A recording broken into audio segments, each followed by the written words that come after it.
போரூருக்கு ஒரு விசேஷம். உங்கள் லலிதா ஜுவல்லரி நம்ம போரூருக்கு வந்தாச்சு. பிரம்மாண்ட திறப்பு விழா சென்னை போரூர் மெட்ரோ அருகில் ஆர்காட் ரோடு. திறப்பு விழா சந்தை மார்க்கெட்டிலேயே குறைந்த சேதாரத்தில் மேலும் 1% குறைவு. அன்போட வரவேற்கிறேன். தலைவர் அவர் அப்படின்னு சொன்னா குறைந்தபட்சம் 5 வருஷம் சட்டமன்ற தேர்தல் வரைக்கும் அவர் தான் தலைவராக இருக்கணும். சட்டமன்ற தேர்தல் காலகட்டத்தில் இவரை தான் சீஃப் மினிஸ்டர் கேண்டிடேட்டாக ப்ரொஜெக்ட் பண்ணணும். சரி, அது இருந்தால் மட்டும்தான் அந்த தலைவர் பதவி அதில் கொண்டு போய் அவரை உட்கார வைக்கிறது ஒரு அர்த்தம் இருக்கும். அப்படி இல்லை அப்படின்னா அப்புறம் தமிழக பாஜக வந்து இந்த 3% 0.3% தூக்கி போட்டு போயினே இருக்க வேண்டியதுதான். தோத்துட்டு இருக்க டீம் என்ன பண்ணணும் தான் ஒரு கமெண்டேட்டர் பேசணும். அதைத்தானே நம்ம பேசுகிறோம். ஸோ அப்போ அண்ணாமலை இருந்தால் மட்டும்தான் இங்கே பாஜகவை நீங்கள் ரிவைவ் பண்ண முடியும். அது பாஜகவில் இருக்கிற பல நிர்வாகிகள் தாவேக்காக போகிறதையும் பார்க்குறோம். போகிறாங்க, போயிட்டா நல்லது. அண்ணாமலை அவர்களை காமிச்சு இனிமேல் தமிழக பாஜகவில் அரசியல் களத்தில் இவர் தான் எல்லாத்தையும் செய்வார். இது முதல் வார்த்தை. ரெண்டாவது வார்த்தை, மீதி யாரா இருந்தாலும், இந்த யாரா அப்படின்றத இந்த சிவப்பிங்கில் அண்டர்லைன் பண்ணுங்க. யாரா இருந்தாலும் அவர் பர்மிஷனோட தான் எதுவாக இருந்தாலும் செய்யணும். இந்த 2 வார்த்தையை மட்டும் சொல்லிட்டு அண்ணாமலை கிட்ட பொறுப்பை கொடுத்துட்டா போதும். இப்போ நீங்கள் இவர் தான் எல்லாம் பார்க்கணும், திரு அண்ணாமலை அவர்கள் எல்லாம் சொன்னீங்கன்னா இப்போ ஆல்ரெடி நியமிச்ச நிர்வாகிகள்லாம் இருப்பாங்க, அவங்கள பொறுப்பு கொடுக்கிட்டா என்ன பண்ணுவாங்க? ஏத்துக்குன்னு இருந்தா இரு, இல்லைன்னா நடைய கட்டு. சிம்பிளா நான் ஒன்று சொல்லவா? எங்க போனாங்க பாஜக இருக்கவங்களாம்? எங்க போனாங்க? இவங்க நம்ம என்னன்னு எடுத்துக்கிறது? இவங்க தான் வந்து பாஜக 3%க்கு இவ்வளவு தாங்க பண்ண முடியும் அப்படின்னு வச்சுட்டாங்களோ, இல்ல 3% போதும், அதுக்கு மேலாம் எதுக்குங்க? அந்த மாதிரி 3%க்கு மேல போனா ஐயோ ரொம்ப வேகமா போறாங்க, எங்கேயாவது இச்சுருங்க. கட்சி வச்சு காமெடி பண்ணிட்டு இருக்காங்க. எனக்கு புரியவே இல்லை. டிராஜடி நடந்துருக்குதுன்றா நீங்க என்ன காமெடின்றீங்க? இதுவா கட்சியை நடத்தல லட்சணம்? நிர்வாகி இவங்க பின்னாடி ஒரு பாஜக தொண்டர்கள் இதான் 4லேருந்து 1 ஆயிருக்குது. இதுக்கு சொல்றாங்க பாருங்க 19லேருந்து 22 ஆயிருக்குது அப்படின்னு. அப்படியே 3%ல வச்சுக்க போறீங்களா, இல்ல ஒரு தனி நபரை வச்சுட்டு 11, 12, 15, 18 அப்படின்னு போறீங்களா?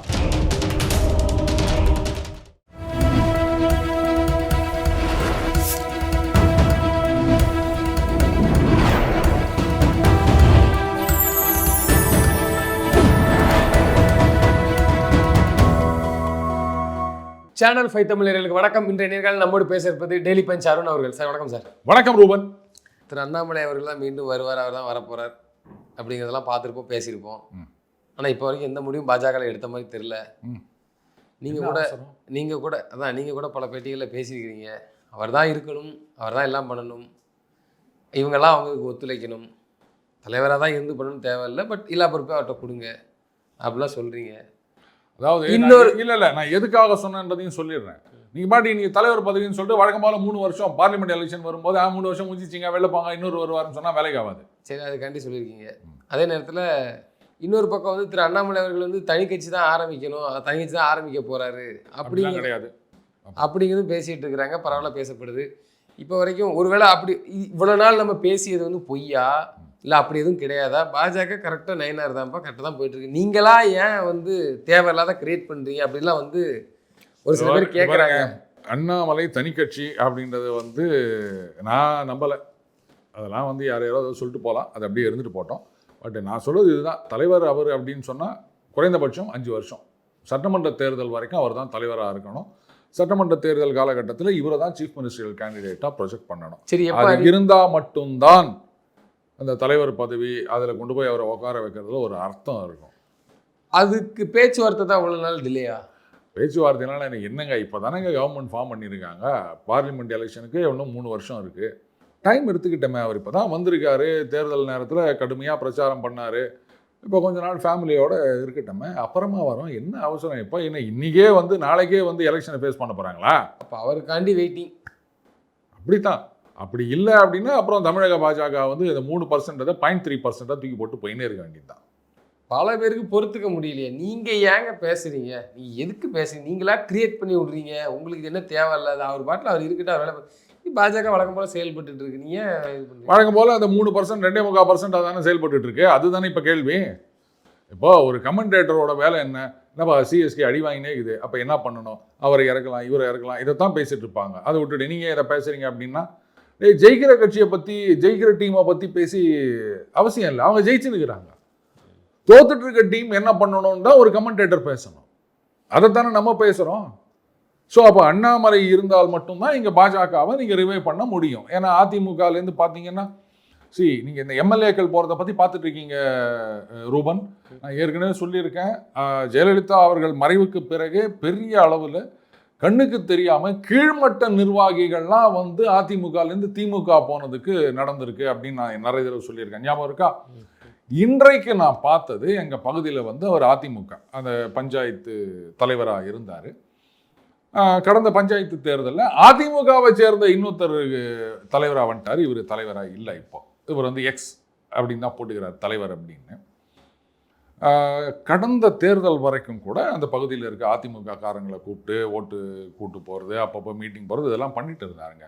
நேற்றுக்கு போர்டு பார்க்குறேன், தாவேகா கொடி கட்டிக்கின்னு அந்த துண்டு போட்டுக்கின்னு முதலமைச்சருக்கு வாழ்த்து அப்படின்னு ஃப்ளெக்ஸி இவர் தாவேகாவில் சேர்ந்துட்டார். இல்லை, அப்படி நடக்குது. அது பாஜகவில் இருக்கிற பல நிர்வாகிகள் தாவேகாக போகிறதையும் பார்க்குறோம். போகிறாங்க, போயிட்டா நல்லது அப்படின்றதையும் நம்ம பார்க்குறோம். சரியா? அப்போது அதிமுக வந்து மேலேயும் சரி கீழையும் சரி அப்படியே கொஞ்சம் சரிவை சந்தித்து கொண்டே இருக்கின்றது. இப்போ இனிமே வந்து நாங்கள் பிரதான கட்சி, நாங்கள் தான் பெரிய கட்சின்னு அவங்க சொல்ல முடியாது. நம்பர் 1. திமுக வந்து கடுமையான ஒரு எதிர்ப்பை கொடுத்துட்டு இருக்காங்க. பட் அவங்க வந்து எப்படி எதிர்க்கணும்னு தெரியாமல் அந்த கொக்குக்கு ஒன்னே மதி அப்படின்ற மாதிரி அவங்க பழைய டெக்னிக்லயே போயிட்டு இருக்காங்க. சரியா? அப்போ சரியான விதத்துல எதிர்கொள்ளக்கூடிய ஒருத்தர் அப்படின்னா அண்ணாமலை அவர்கள். ஏன்னா திமுக என்ன கவுண்டர் கொடுத்தாலும் அவங்க இந்த காலம் திரும்பி இருப்பாங்க. ஊழல்னு சொன்னா நீங்க பண்ணலையா, அதை மின்வெட்டுனா நீங்க பண்ணிட்டு போனது தானே, அது வெள்ளம் வந்தால் கூட பாருங்க நீங்கள் வந்து 80% 90% அப்படின்னு சொல்லிட்டு கார்பரேஷனில் எல்லாம் பண்ணிட்டு போயிட்டீங்க, அதை தான் நாங்கள் இது பண்ணிட்டு இருக்கோம், நேரமாகும் அப்படின்னு சொல்லுவாங்க. ஜனங்களும் இதை ஏற்றுப்பாங்க. ஆனால் அண்ணாமலை வந்து நீங்கள் அந்த மாதிரி கவுண்டர் பண்ண முடியாது. கரெக்ட்? ஸோ அவர் தான் வந்து சரியானவராக இருக்கும் அப்படின்னு நான் நம்புகிறேன்.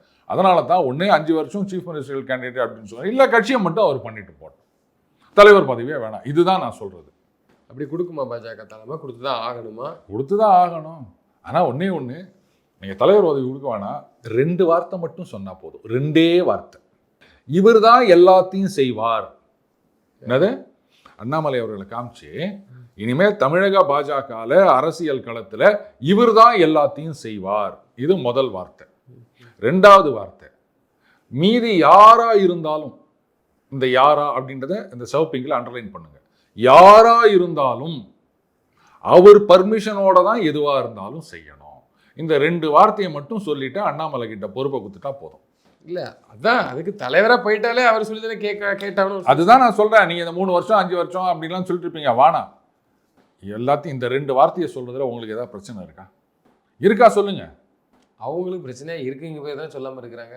யாருக்கு என்ன பிரச்சனையோ டெல்லி மேல் இடத்துக்கு அதான் பாஜகவுக்கு இருக்க போய் தானே இதை சொல்லாமல் இந்த இடத்துக்கு கொடுத்துருக்கணுமே. தூக்கி நீங்களே டைம் இருக்கு. அவர் ஃபேமிலியோட டைம் ஸ்பெண்ட் பண்ணிட்டு வரட்டும், அப்புறம் இதை சொல்லட்டும். சார், அப்போ இந்த நிர்வாகிகள்லாம் எப்படி சார் இருப்பாங்க? எந்த நிர்வாகி? இப்போ நீங்கள் இவர் தான் எல்லாம் பார்க்கணும், திரு அண்ணாமலை அவர்கள் தான் எல்லாம் சொன்னீங்கன்னா, இப்போ ஆல்ரெடி நியமித்த நிர்வாகிகள்லாம் இருப்பாங்க, அவங்களாம் பொறுப்பு கொடுக்கட்டா என்ன பண்ணுவாங்க? இல்லை, இருக்கிற பொறுப்பு அவங்க செய்யாமல் பண்ண எப்படி? எல்லாத்தையும் கேட்டு செய்யுங்கிற பட்சத்தில் அது ஒரு குளறுபடியாக வரும்ல. இவ்வளோ நாளாக நீங்கள் என்ன செஞ்சுருந்தீங்க? இப்போது தமிழகத்தில் ஆட்சி மாறி எத்தனை நாள் ஆச்சு? எத்தனையோ விஷயங்கள் நடந்திருக்கு. திமுகவில் கடுமையாக அவங்க ரியாக்ஷன் அவங்க ஆரம்பிச்சிட்டாங்க. எப்போ கூட்டணி கட்சிகள்லாம் போயிட்டாங்களோ அப்போலேருந்து அவங்க ஆரம்பிச்சிட்டாங்க. எடப்பாடியார் கூட ட்வீட் போட ஆரம்பிச்சிட்டாருங்க. இன்றைக்கு இந்த நிர்வாகிகள் நீங்கள் சொல்லி நிற்கிறீங்களா பாஜகவில், அவங்க என்ன பண்ணாங்கன்னு எனக்கு சொல்லுங்கள். அப்போ அண்ணாமலைக்கு இந்த மாதிரி நான் சொன்ன 2 வார்த்தை, அவர் தான் எல்லாம் செய்வார், அவர் கேட்டு தான், அவர் பர்மிஷனோட தான் நீங்கள் எல்லாம் செய்யணும் அப்படின்றத உங்களால் ஏற்றுக்க முடியாதா? ஏற்றுக்க முடியாட்டா போ, ஏற்றுக்குன்னு இருந்தா இரு, இல்லைன்னா நடைய கட்டு. சிம்பிளாக நான் ஒன்று சொல்லவா? இப்போது இந்த சேனலில் நீங்கள் வந்து ஒரு நெறியாளராக இருக்கீங்க. திடீர்னு சேனல் ஓனர் பார்த்துட்டு, அப்பா எல்லாம் கேட்டுக்காங்க, நீங்கள் ஜூனியர், உங்களுக்கு மேலே சீனியர்லாம் இருக்காங்க, அட்மின்லாம் இருக்காங்க, இனிமேல் ரூபன் சொல்கிறது தான் எல்லாம், அவர் பர்மிஷனோட தான் நீங்கள் எல்லாம் செய்யணும் அப்படின்னு சொன்னார்னா, அப்போ மற்றவங்களுடைய நிலைமை என்ன? ஒன்று இதை ஏற்றுக்குன்னு இங்கே இருக்கணும், இல்லைன்னா நடைய கட்டு. இவ்வளோதானே? அதான் நான் சொல்கிறேன். ஏன்னா இன்னைக்கு நிறைய பேர் இப்போது 10 நாளில் இதுவும் மாற்றம் கொண்டு வர முடியாது, 1 வருஷம் டைம் கொடுக்கணும், சந்தோஷம், நான் ஒத்துக்கிறேன். ஆனால் அதை சொல்ல வேண்டிய இடம் இது, சொல்ல வேண்டிய காலம் இது. அண்ணாமலை அவர்கள் இப்போ இருக்கின்ற சில பிரச்சனைகள்லாம் சுட்டி காட்டி அவர் வந்து கருத்து சொல்லிட்டு இருக்காரு. இங்கே இருக்கிற நிர்வாகிகள் யாரும் எதுவும் பேசலை, வாயே திறக்கலை. இப்போ வந்து 1 வருஷம் டைம் கொடுங்கோ, சரி, நீ ஒரு வருஷம் டைம் கொடுக்கறத நான் தப்புன்னு சொல்லலை. ஆனால் விஜய் அவர்களை எதிர்த்து அவருக்கு எதிராக நான் பேச மாட்டேன்னு தேர்தல் நேரத்தும் போதே சொன்னீங்க பாருங்க. களத்துல வந்தாச்சு, எதிரெதிரா நிக்கிறீங்க, உங்களை பாசிசம்னு சொல்லிட்டாரு. இதை விட வேற என்ன சொல்லணும்? ஆனா நான் அவரை எதிர்த்து பேச மாட்டேன்னா இல்ல அதை நம்ம இப்படி எடுத்துக்கலாமா? எப்படி தெரிஞ்சு போச்சு அடுத்து நம்ம தலைவர் போஸ்டிங்க பிடுங்க போறாங்க, நம்ம யாருக்குமே ரிசல்ட் நல்லா கொடுத்துட்டோம், ஆனால் டீசெண்டாக ஒதுக்கி நமக்கு எப்படி இல்லை, அதனால அமைதியாக ஒதுக்கிட்டாங்க. எப்படி திரும்ப அண்ணாமலை வந்தோடனே அவர் கையில் கொடுக்க போறாங்க, நமக்கு எதுக்கு கொடுக்கணும், நம்ம எதுக்கு சொல்லணும் அப்படின்ட்டு போயிட்டாங்களா? அதுக்கு தான் நான் சொல்றேன், தலைவர் பதவின்னு கொடுத்தா தோத்து போயிட்டார் அதனால பதவியிலேருந்து நீக்கிட்டாங்க அப்படின்னு சொல்லுவாங்க. நீ எதுக்கு கவுண்டர் கொடுக்கணும், நமக்கு தேவை இல்லையே. ரூபன், இது கொஞ்சம் இது என்னை பொறுத்த வரைக்கும் இது வந்து ஒரு வில்லத்தனமான சஜஷன் தான். நீங்க தலைவரா இருங்க, ஆனா அவர் தான் எல்லாம். இதோட ஒரு பெரிய தண்டனை யாருக்காவது கொடுக்க முடியுமா ரூபன்? அதனாலதான் நான் வில்லன் மாதிரியா நான் சிரிக்கிறேன். அதனாலதான் நான் எதுக்கு கவுண்டர் கொடுக்கணும், எனக்கு தேவை இல்லை. நீ எதுவுமே கொடுக்க வேணாம். சரி, நான் தலைவர்னு சொல்ல, ஒட்டுமொத்தமா எல்லாரையும் தான் நான் சொல்றேன். அமைதியா இருக்கு அத்தனை பேரையும் நான் டம்மியா அப்படி வச்சுக்கிறது. எத்தனையோ பேர் யாருமே குரல் கொடுக்கல. தலைவர் தான் குரல் கொடுக்கணும்னு அவசியம் கிடையாது. மற்ற நிர்வாகிகளாவது குரல் கொடுத்துருக்கலாம்ல. யாருமே எதுவுமே பேசல. இப்போ அந்த மின்வெட்டுன்னு சொல்லக்கூடாதுப்பா, மாத்தி சொல்லணும், டிஸ்ட்ரிபியூஷன் ஸ்டாப்பேஜ். இதுக்கு வந்து என்ன சொல்லியிருக்காங்க, வேணும்ட்டே சில பேர் டிரான்ஸ்ஃபார்மர் இது பண்ணிடுறாங்க, அவர்கள் மீது நடவடிக்கை எடுப்பதற்கு நாங்கள் இது பண்ணியிருக்கோம் அப்படின்லாம் வந்து மாண்புமிகு அமைச்சர் அவர்கள் சொல்லியிருக்காரு. ஆனால் அதுக்கு முன்னாடி பார்த்தீங்கன்னா ஏதோ என்னென்ன காரணங்கள், இந்த மழை புயல் இந்த மாதிரி இதில் மரம் விழுவது, அதுக்கப்புறம் வந்து அந்த லோடு அதிகமாகுது, என்னோட காரணம்லாம் சொல்லியிருந்தார். கரெக்டா? முதல்ல இந்த 10 காரணம் சொல்லும்போது அதில் வந்து யாரோ சதி பண்ணுறாங்கன்னு காரணம் இல்லை, அதுக்கப்புறமா அது சொன்ன விஷயம் அது. ஆனால் இங்கேருந்து ஒருத்தர் போயிட்டு 2000 கோடி டெண்டரை கேன்சல் பண்ணியிருக்காங்க. அதில் அந்த அதிகாரிகள் எல்லாம் இருக்காங்க, முன்னாடி அமைச்சருக்கு நெருக்கமானவர்களும் இருப்பாங்க, அதனால கூட இப்படி நிற்கலாம். எதுக்கு நீங்க போய் முட்டு குத்துனுக்கிறீங்க? அவங்க காரணத்தை சொல்லிட்டு போட்டாங்க, நீங்க ஏங்க அவங்களுக்காக போயிட்டு முட்டு கொடுக்குறீங்க? யார் அவங்க? நான் கூட இதை பார்க்கலையா? சொல்லுங்க, சும்மா சொல்லுங்க. யாரு?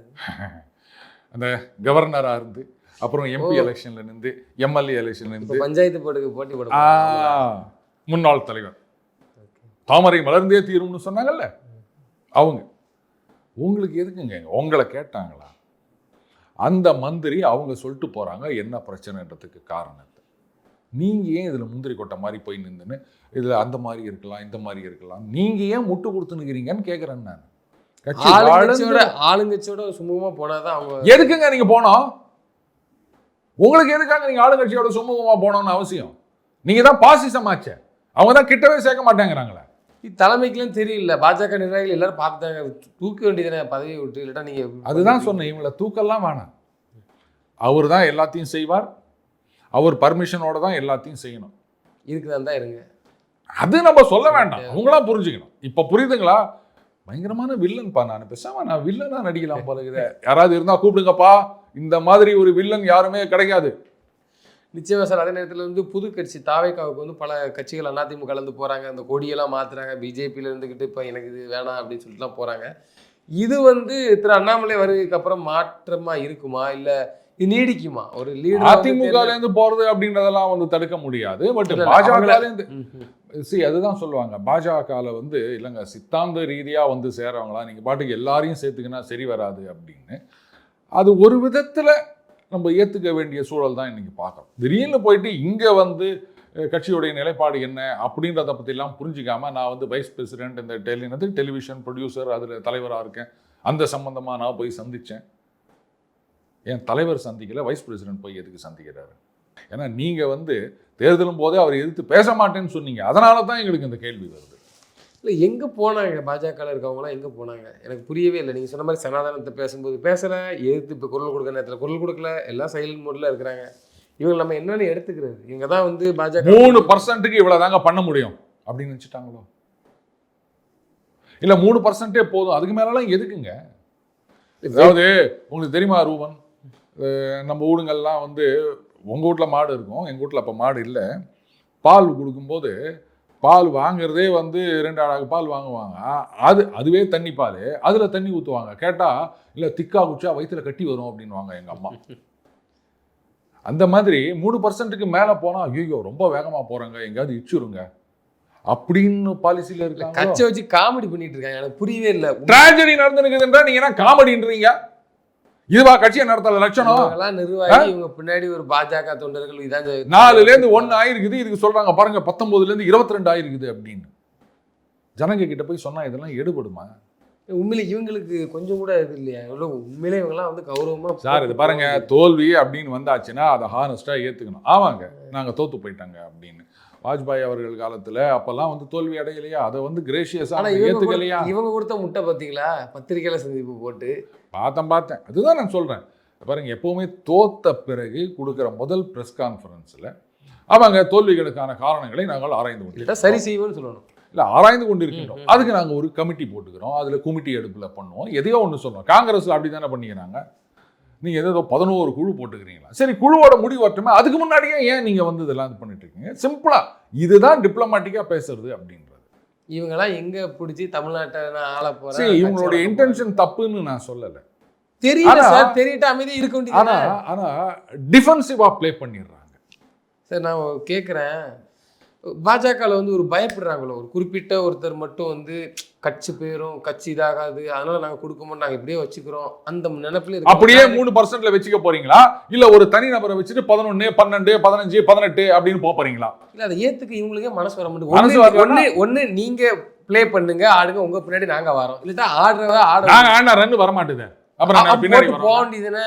அவர் பாட்டு ரன் தின்னுகிறாரு, எல்லாமே அவரே ரன் ஜெயிச்சிட்டாரு. அப்புறம் நாங்க என்ன பண்றது? அவங்களே பார்த்துக்கணும், அவங்களே வச்சுக்கணும். நாங்க ரன் அடிக்க மாட்டோம், அவரும் ரன் அடிக்க கூடாது. நாங்க 10 பேர் வந்து 2 ரன் 3 ரன் அவுட் ஆகிறோம். ஆனா நாங்க எல்லாம் உங்க முன்னாடி வரணும். இல்ல, நாங்க 10 பேர் வந்து 2 ரன் 3 ரன்ல அவுட் ஆகிறோம். இவன் மட்டும் நான் 10 ரன் 15 ரன் எடுக்கிறான். நாங்க அதெல்லாம் பார்த்துட்டு சும்மா இருக்க முடியாது. ஊருடன் ஒத்து வாழ். புரியுதா?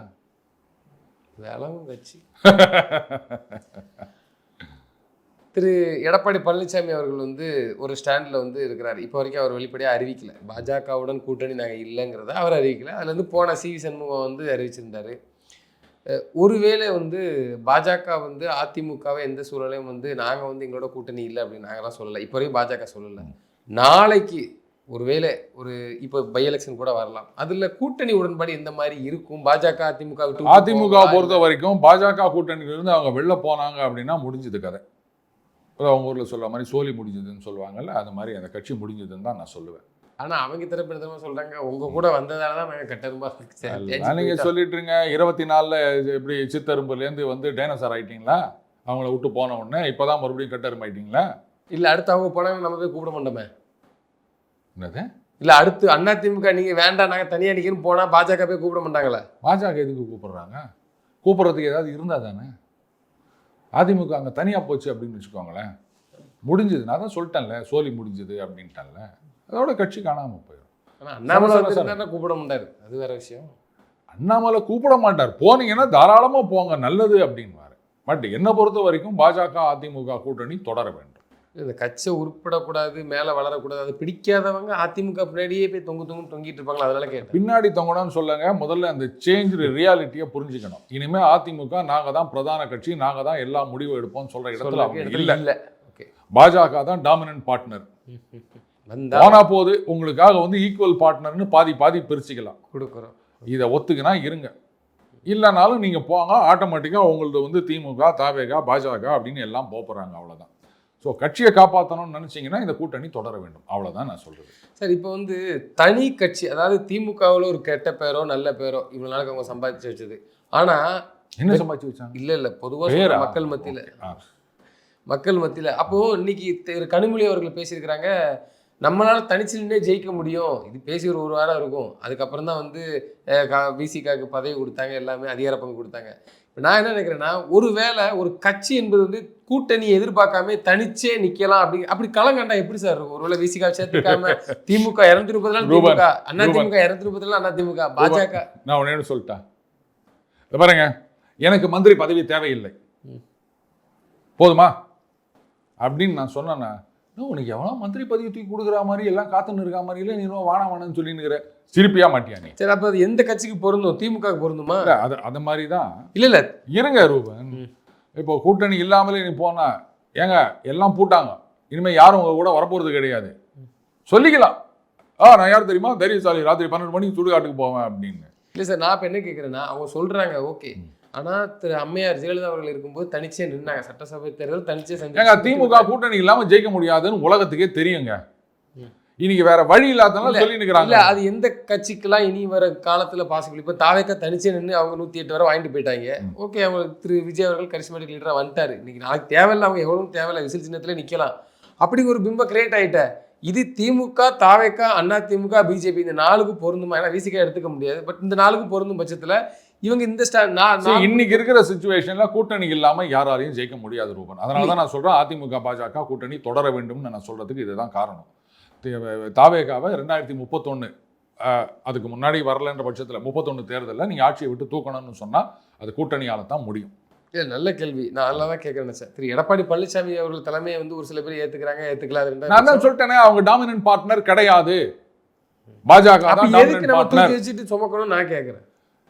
பாருங்க, என்னதான் இருந்தாலும் அதிமுகவுக்குன்னு ஒரு வாக்கு வங்கி இருக்கின்றது. இப்பவும் இருக்கா? இப்பவும் இருக்கு. புரியுதுங்களா?